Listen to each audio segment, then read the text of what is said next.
오늘 또 이렇게 오후 예배에 오신 우리 사랑하는 성도님들 칭찬하고 또 환영합니다. 하여간 이때쯤 되면 아침부터 와서 봉사하시는 분들이나 좀 가면 피곤하기도 하고 또 힘이 들기도 하고 지치기도 하는데 저 한국교회 이렇게 좀 오후 예배가 점차 조금 이제 약해지고 저녁 예배가 거의 참석이 안 되고 그렇게 되는 분위기인데, 그래도 열심히들 여러분들이 또 말씀 듣고 또 이렇게 예배 생활 힘써 주셔서 감사를 드립니다. 오늘 잠언 말씀을 통해서 하나님의 지혜를 또 받기를 원하는데요. 오늘 12절 말씀을 다시 보면, 슬기로운 자의 책망은 청종하는 귀에 금고리와 정금 장식이니라, 그렇게 했습니다. 금고리와 정금 장식은 좋은 겁니까? 나쁜 겁니까? 네, 없어서 못하죠. 네. 좋습니다. 뭐 가치도 있고 예쁘기도 하고, 그러니까 슬기로운 자의 책망은 좋은 겁니다. 좋은 거. 그런데 누구에게 좋은 거냐?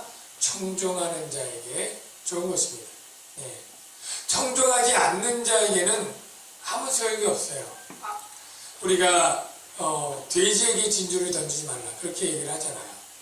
아무리 좋은 진주라도 그것을 짓밟고 먹을 게 아니라고 그냥 이렇게 투덜대는 돼지에게는 오히려 그 진주가 그냥 발에 밟히고 망가지게 되겠죠. 여러분들이 누가 금고리와 정금 장식을 주면 그걸 어떻게 해야 되겠어요? 바닥 위에 걸어야 되겠어요? 버려야 되겠어요? 네, 버려야 되겠죠. 바로 슬기로운 자의 책망을 여러분들이 잘 받을 수 있는 지혜가 있기를 주의 이름으로 축복합니다. 슬기로운 자의 책망. 근데 이 슬기로운 자의 책망은 책망으로 오기 때문에 이게 금처럼 보이지 않을 때가 많은 거예요. 네? 오히려 쓸데없는 돌멩이처럼 보일 수도 있고, 또 나를 해치게 하는 그런 나쁜 것처럼 더러운 것으로 그렇게 해서 우리가 그것들을 귀에 걸리지 않고 버릴 수가 있어요. 그래서 여러분들은 어떤 은혜가 있으면 좋으냐면, 슬기로운 자가 책망할 때 그것을 덥석 받는다고 할까요? 예. 그냥 그것들을 잘 받을 수 있는 그런 은혜가 있기를 바랍니다. 근데 여러분들 나이쯤 되면요, 누가 여러분에게 책망을 하는 경우가 별로 많지 않을 거예요. 예. 왜냐면 우리가 학생 때나 어렸을 때는 선생님도 있고 부모님도 있고 또 이렇게 하는데, 우리가 부모님 나이가 되니까 우리 부모님도 우리를 책망하지 않고, 예. 또 선생님도 없고, 또 이 나이쯤 되면 누가 다 나름대로 사는 방법이 있겠지 하고 책망들을 안 합니다. 저도 나이도 그렇고 또 목사이고 하니까 또 책망하는 경우가 거의 없죠. 예, 저에게 직접 책망하는 게 없죠. 뒷담화는 있을 수 있겠죠. 예. 맞습니까? 웃으시는 분들이. 예. 그래서 사실 슬기로운 책망을 들을 기회가 별로 없는 거예요. 사실은. 그래서 사실 슬기로운 책망을 찾아 발견해야 됩니다. 그러니까 누가 주어서 받을 게 아니라 누가 그걸 갖고 있고서 이렇게 넌지시 비추면 그걸 찾고 어떻게 보면 이렇게 그거를 뒤져서 그거를 빼와야 돼요. 빼와야 돼요. 지금쯤이에요. 그래서 여러분들이 혹 누군가 나에게 책망을, 슬기로운 책망은 하나님 말씀으로 하는 책망은 다 슬기로운 책망이죠. 하나님이 가장 슬기로우신 분이시니까 하나님 말씀으로 여러분들을 권면하거나 책망하면 정말 감사하게, 그게 내가 새롭고 못 듣는 것이라면 정말 감사하게 받아서 여러분이 잘 소화를 시키면 여러분이 귀고리 금고리를 얻은 것처럼 여러분의 인격이 아름답게 될 것이고 좋게 된다는 것을 믿으시기 바랍니다. 그 다음 13절 한번 읽어볼까요? 시작. 충성된 사자는 그를 보낸 이에게 마치 추수하는 날에 얼음 냉수 같아서 능히 그 주인의 마음을 시원하게 하느니라. 네. 여러분, 충성된 사자는 주인의 마음을 시원하게 하는데, 보낸 이에게 시원하게 하는데 어느 정도로 시원하게 하느냐면, 이 팔레스타인 지역에서 이 당시, 지금 이게 뭐 언제적 얘기입니까? 예수님 전에 솔로몬 시대면 3000년 전이잖아요. 그러니까 그 당시 사람들의 문화로 생각해야 돼요. 요즘 뭐 정수기에 누르면 얼음물 나오는 시대가 아니잖아요. 근데 그 당시에 뭐냐면 추수하는 날, 이 추수가 이제 보리 추수가 있고 밀 추수가 있는데 밀 추수가 나중에 하는데 한 5, 6월이에요. 이 팔레스타인의 5, 6월은 굉장히 더운 날입니다. 그런데 이 한참 들판에서 뭐 일할 때 얼마나 덥겠어요. 그런데 이 헐몬산이 있어요. 그 북쪽에 예수님이 쉬러 가신 이 헐몬산, 거기는 굉장히 높아서 눈이 봄에까지 있는 그런 만년설처럼 있어요. 근데 봄이 되면 그게 녹아서 흘러내려요. 그러니까 그 녹아 흘러서 나온 이 시냇물이 얼마나 시원하고 정말 그 갈증에 얼마나 좋겠어요. 사람이나 짐승이나. 바로 그 얼음 냉수가 바로 눈 녹은 물 같은 헐몬산에 그것을 다 마셨을 때의 그 시원함 같다. 그렇게 이제 비유를 하고 있어요. 누가요? 충성된 사자는. 여러분, 여기서 깨달을 수 있는 지혜가 있는데요. 저는 이번에 이제 수능 아이들 시험 보지만 저 볼 때랑 또 달라서 과목들이 또 많이 달라졌죠. 저희는 뭐 예비고사 시대라 뭐 국영수, 과학 뭐 이런 걸로만 있는데 요즘 많이 달라졌죠. 근데 그거 시험 잘 보는 사람이 뭐 좋은 대학까지는 갈 수 있지만 복된 인생을 산다? 라고는 단언할 수 없는 것 같아요. 거기에서 조금 자기가 원하는 좋은 대학을 가는 것까지는 되지만 좋은 회사 취직하기도 거기서 또 쉽지 않고요. 변수가 많고요. 회사 취직해서 성공적으로 산다? 또 어렵지만 그냥 그 인생이 복되다? 이것과는 점수가 나중에 너무 차이가 나는 거죠. 정말 뭐든지 통용되는 중요한 점수가 있다면 저는 충성 과목이다 이런 생각이 들어요. 그러니까 어떤 사람이 있든지 그가 맡은 일에서 충성된 사람이 되면 그는 어느 분야에 어디를 가든지 성공할 것이다. 주인의 마음을 시원케 하는 충성된 부하가 되면 사실은 뭐 탁월한 사람을 높이겠어요? 충성된 사람을 높이겠어요? 물론 그 충성이 불의와 뭐 어떤 범법의 이런 것이 아니라면, 저는 그 인생이 성공적인 것이 충성이다 이렇게 생각해요. 왜냐하면 예수님도 비유를 들을 때 착하고 충성된 종아. 주님은 네가 많이 남긴 종이든 탁월한 종이든 똑똑한 종이든 이런 칭찬이 별로 없어요. 주님이 칭찬하는 것은 충성된 종, 충성된 종. 충성돼야 착한 거예요. 게으르면 악한 거예요. 그래서 여러분들이 지혜롭다면 하나님께 내가 충성되는가, 얼마나 잘하는가 많이 하는가 이게 중요하지 않아요. 하나님 충성도를 보시는 거죠. 충성도. 얼마나 내가 충성된가. 그리고요, 사회생활도 물론 하나님의 나라와는 다르겠지만 저는 부하 직원이든 누가 사장님 입장에서 보면 탁월해서 자기 높아지려고 하고 그리고 나중에 더 탁월하면요 회사 정보 다 빼놓으면 그 앞에다가 회사 또 차릴 사람이 많은 거예요. 그렇지 않습니까? 예. 정말 탁월하면 자기 밑에 있질 않아요.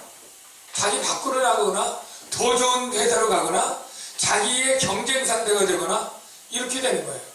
그러니까 오너 입장에서는 똑똑해서 나를 잡아먹을 사람은 오히려 키울 수가 없죠. 오히려 좀 못해도 자기에게 이득이 되는 사람은 충성하는 사람이죠. 충성하는 사람. 우리 그리스도인들은 다른 지식, 지혜, 능력 이런 것에서 반드시 상위권일 수 없어요. 그러나 하나님의 복된 인생을 살아가는 방법, 이 충성은 누구나 할 수 있는 거예요. 누구나. 능력이 없던, 돈이 적던, 지식이 부족하든 다 충성은 할 수 있어요. 그래서 여러분이 여러분의 자녀들이나 누구에게나 좀 이 세상의 인재가 되거나 아니면 복된 인생을 살려면 충성도, 충성 점수가 훌륭한 사람이 되라.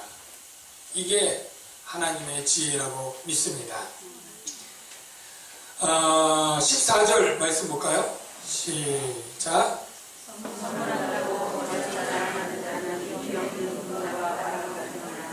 네, 당연하죠. 거짓 자랑은 귀 없는 구름과 바람. 이 팔레스타인은 우기 건기가 있고 건기에는 비가 거의 안 오는데 그냥 바람이 불어서 구름이 왔는데 비는 안 와. 얼마나 낙심이 되겠어요. 낙심이 되겠어요. 선물해 줄게 그리고 안 줘. 얼마나 기대를 부풀렸다가 낙심이 되겠어요. 여러분 우리 그리스도인들은 진실되고 할 만큼 말하는 지혜가 있기를 바랍니다. 세상에는 자기 PR 시대인데 자기 PR을 진실되게 하면 그거는 지혜롭다고 생각해요. 어느 정도 PR. 왜냐하면 사람은 말해줘야 아는 경우가 많아요. 우리가 소통 안 된다고 할 때 내 마음이 어떤지 얘기를 안 해주면 사람은 그렇게 내 속도 잘 모를 때가 많은데 남의 속을 어떻게 알아요? 바쁜 와중에 남의 사연을 살펴보거나 그렇게 이해하지 못해요. 그러니까 자기 감정과 자기 생각을 솔직하게 드러내고 표현하고 이래야 소통이 됩니다. 그런데 그건 지혜인데 거기에 과장이 들어가고 허풍이 들어가면 사실은 오히려 그 사람을 크게 봤다가 실망하게 되는 게 많죠. 자기가 70점짜리인데 90점이라고 늘 얘기하면 실제 어떤 시험을 봤을 때 70점인 것을 알고 실망하지 않겠습니까? 그래서 여러분들의 지혜가 뭐냐면 내 드러낼 수 있는 그 진실을 솔직하게 드러내는 것. 이게 지혜고 또 괜히 겸손한 채에서 70점짜리인데 50점도 안 돼요. 이것도 사실 지혜는 아닌 것 같아요. 그래서 여러분들이 최대한 여러분 자신을 파악하고 진실되게 이야기를 하고 거짓 자랑, 헛된 자랑 이런 것들은 오히려 실망을 주기 때문에 오히려 더 나쁜 그런 결과를 초래하게 됩니다. 여러분들이 진실된 사람, 참된 사람 되는 지혜가 있기를 축복합니다. 자, 이제 15절 한번 볼까요? 시작.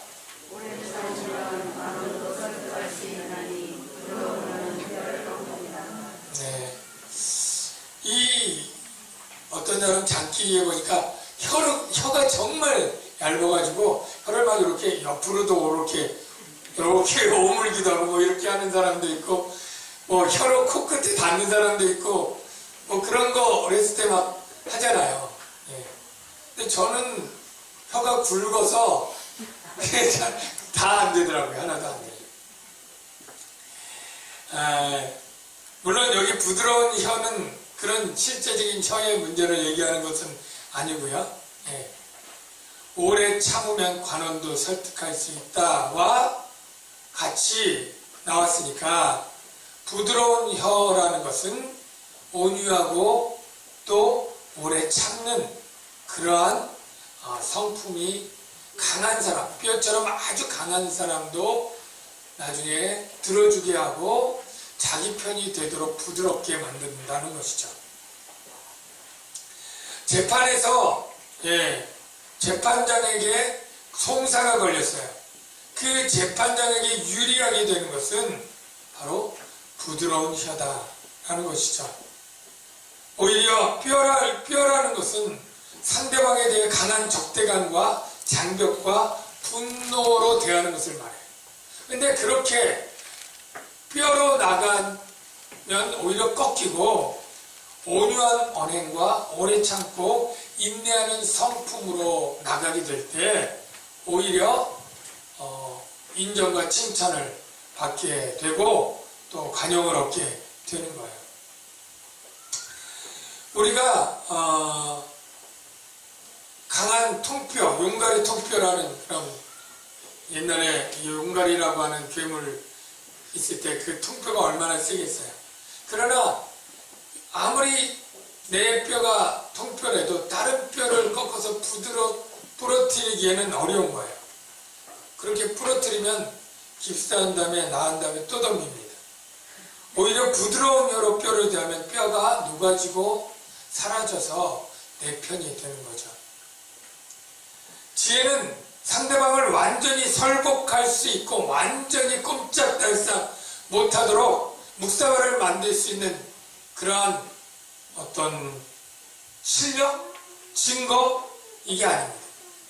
오히려 그럴 수 있음에도 불구하고 관용과 너그러움과 온유함으로 그를 완전히 흐물흐물 물러가게 만들어서 나를 공격할 수 없는 그런 사람으로 만드는 게 더 지혜입니다. 그러니까 완전히 말로 공격해서 완전히 일어날 수 없도록 만신창이가 되고 자존심 상하게 하고 도저히 부끄러워서 그냥 고개도 못 들 정도로 이렇게 해놓으면 내가 승리한 것 같죠. 그러나 그가 그 앞에서 묵사발이 됐지만 속에서 분과 원한을 갖고 있어요. 그리고 내 허점과 단점이 나올 때까지 기다리고 노리고 있다가 내 허물이 나올 때 튀어나오는 거예요. 저는 요즘 횃불 시위 이렇게 볼 때 그 사안에 대해서는 제가 이렇게 저렇게 말할 수 없고 또 여러 가지 평가가 있습니다만은 이번 사건이 꼭 최순실 농단 이 사건 때문에 다 거기 나온 사람들이 촛불을 들고 나온 것 같진 않고 어떻게 보면 그간 좀 박 대통령이 소통 없이 일방적으로 결정하고 일방적으로 누른 그러한 여자지만 좀 그런 카리스마적으로 카리스마가 원래 있어서보다 뭐 몰라서 그랬더니 어쨌든지 듣지 않고 뭐 기자들 질문도 안 받고 어떤 부하 직원들의 말도 안 듣고 본인이 결정하고 단호히 했던 그러한 일들 가운데 그동안 눌렸던 많은 사람들이 한꺼번에 귀에 잡아서 폭발하는 그러한 의미가 있다고 생각이 돼요. 예를 들면 뭐 개성공단 때 피해받은 사람들이 얼마나 많습니까? 또 한진해운 사건 때문에 수많은 사람들이 실업자가 이렇게 되고 하지 않습니까? 그런 것들 때문에 다 눌렸던 뭐 국정교과서 사건도 그렇고 여러 가지 의견도 이런 못하고 했던 사람들이 다 과거의 끝까지 다 이제 나오게 되는 것이죠. 우리가 힘으로 누르면 눌려 있어요. 그러나 용수철처럼 힘이 약해지면 튀어오도록 벼르고 있는 겁니다. 그러나 우리가 너그럽고 관용으로 들어주고 이렇게 하면 용수철처럼 눌린 게 아니라 스스로 부드러워졌기 때문에 내가 어떤 허물이 있어도 오히려 튀어오르는 게 아닙니다. 그렇다. 오히려 내가 잘못 있어도 그도 부드럽게 나를 대하게 돼. 그래서 여러분들은 어떤 분들이 되어야 되냐면 부드러운 분들이 되시길 바랍니다. 부드러움으로 강함을 이길 수 있는 분들. 예. 악을 악으로, 욕을 욕으로 갚지 않고 오히려 축복하고 선으로 악을 이기라 하는 거죠. 여러분들이 다 우리 남양주광역교회 모든 성도들은 되게 다 부드러우신 분들이더라고요. 그러니까 꾹 찔러도 다들 꾹꾹 찔리지. 예, 옆구리 한번 찔리면 이런 사람이 없어요. 꾹 찔렀네 이렇게. 예, 이런 분들이 되시면 참 지혜로운 분들이 되고 인생이 복됩니다. 마지막으로 16절 읽어보겠습니다. 시작.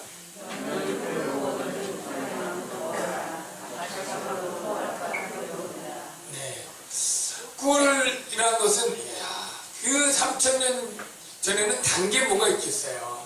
우리 옛날에도 정말 단 게 부족할 때는 이 제사상에 이 설탕처럼 사탕 있잖아.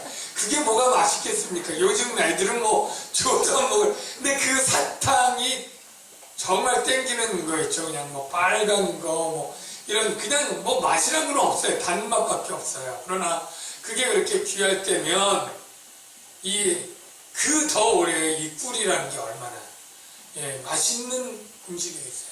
최고의 보양식이고 간식이죠. 그게 그렇게 흔하진 않았어요. 그냥 바위틈이나 나무 사이에 벌에 의해서 천연 꿀들이 있는 거죠. 그러니 얼마나 맛있겠어요. 그런데 그것도 족할 만큼 네 몸에 좋을 만큼 먹어야지. 과식하면 오히려 토한다.